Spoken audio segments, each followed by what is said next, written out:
David. I'm Rodeline J. Manera, your student nurse from Level 3, Section 2, and today I will be discussing the angina pectoris. And prior to explain everything that I've learned during the discussion period is magbablindfold po tayo.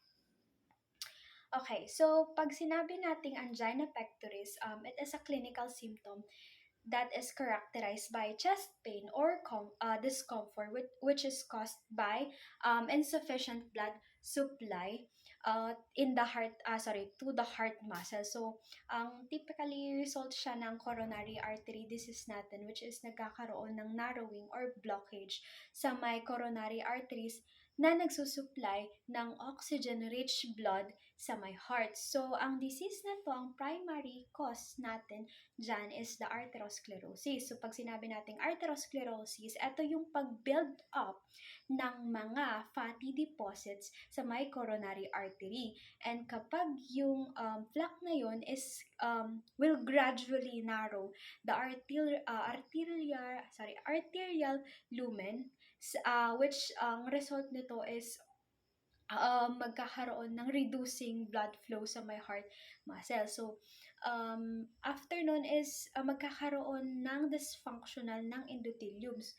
Kapag sinabi kasi nating endothelium, at ang pinaka-role niya talaga is siya yung nagme-maintain ng normal vascular function. So, kapag nagkaroon nga ng dysfunctional sa may endothelial, so syempre magkakaroon ng impaired regulation ng blood flow sa ating blood vessel tone, and also magi-increase yung susceptibility sa plaque formation. So, syempre kapag nagkaroon ng too much plaque formation is doon mag-accumulate sa magkakaroon ng progressively obstruction doon sa may heart muscle natin, or hindi na nagkakaroon ng blood flow na maayos. Compromise na yung blood flow natin. So, kapag ganun, possible na magkaroon tayo ng hypoxia, or yung hindi na enough yung oxygen na nasa may blood natin. So, from aerobic metabolism na kailangan ng oxygen to anaerobic metabolism na hindi na kailangan ng oxygen. And kapag nangyari yun, matitrigger yung tinatawag nating inflammatory mediators, which are the prostaglandin, the cytokines, the adenosine, the bradykinins, yun na pwedeng makapag-cause ng inflammation. And kapag nagkaroon ng inflammation, so syempre matitrigger yung production ng lactic acid. So tataas, mag-i-increase yung lactic acid. And then, after ng pag-increase ng lactic acid, dito na mai-irritate yung mga nerve endings natin.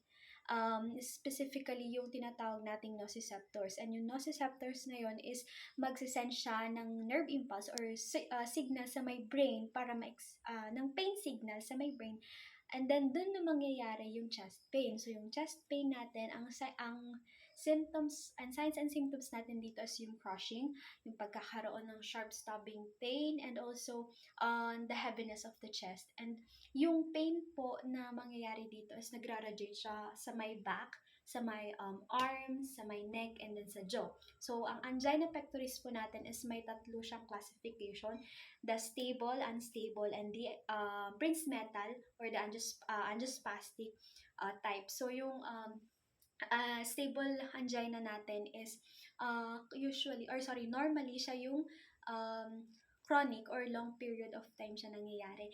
And then, less than 20 minutes siya nang nangyayari. Tapos, yung pain na mararamdaman ni patient natin is mag-stop siya during rest. While sa unstable naman is kapag nagkaroon ng resting pace or after ng exertion is dun naman mag-occur yung unstable. So, severe type siya, and same sa may Prinzmetal. And then, ang medication na ginagamit dito usually is yung nitroglycerin.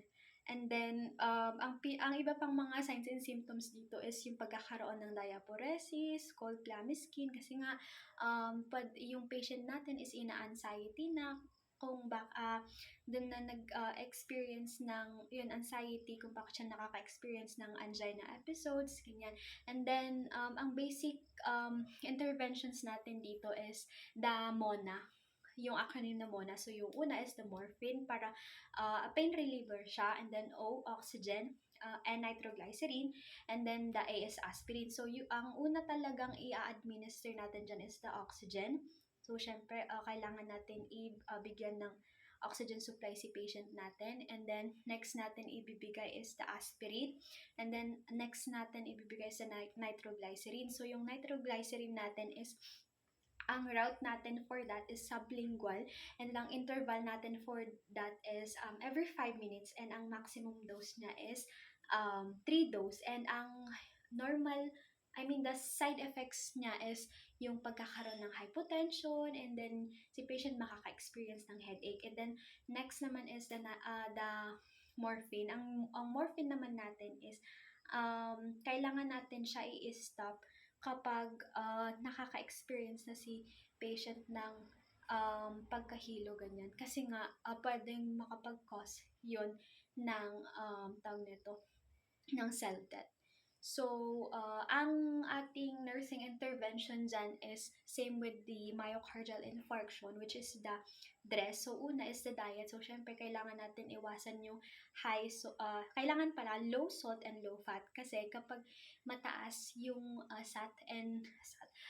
sodium and fat na content yung kinakain natin is it might cause vasoconstriction or pagtaas ng BP, and then yung R natin is i-reduce natin yung mga stimulants na pwedeng makapag-trigger sa ating or yung pagkakaroon ng chest pain, like for example the caffeine, the tea, alcohol, yan. And then E natin is exercise. So kapag nagkakaroon ka ng angina pectoris, is kailangan mo yung exercise is hindi yun yung vigorous or hindi yung super active. So, kailangan moderate lang. And then, S is sexual restriction. So, syempre, nagkakaroon ka na nga ng angina, iisipin mo pa ba makapag-ganun? So, syempre, hindi na. And then, also, ano pa ba? Yun,